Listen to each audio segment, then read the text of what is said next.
8 વર્ષથી ટ્રક ચોરીના ગુનામાં નાસ્તા ફરતા આરોપીને ઝડપી પાડતી Ichchhapur surveillance squad police commissioner સાહેબ શ્રી તથા અધિક પોલીસ કમિશનર સાહેબ શ્રી સેક્ટર 2 તથા નાયબ પોલીસ કમિશનર સાહેબ શ્રી ઝોન 6 સુરત શહેર તથા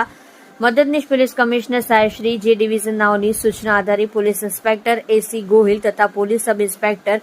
કેપી જાડેજા તથા સર્વેલન્સ સ્ટાફના પોલીસ માણસો સાથે વર્કઆઉટમાં રહી છેલ્લા 8 વર્ષથી ટ્રક ચોરીના ગુનામાં નાસ્તા ફરતા આરોપીને પકડવા સારું અત્રેના પોલીસ સ્ટેશનના પોલીસ કોન્સ્ટેબલ કવિતભાઈ મનુભાઈ તથા પોલીસ કોન્સ્ટેબલ અશોકભાઈ જોધાભાઈ નાઓ છેલ્લા ઘણા સમયથી આ બાબતે વર્કઆઉટ કરી અંગત બાતમીદાર મારફતે સંયુક્ત બાતમી હકીકત આધારે આરોપીને લોકેટ કરી ઈચ્છાપુર પોલીસ સ્ટેશનના ગુનાના આરોપી નામે મોહમ્મદ અકરમ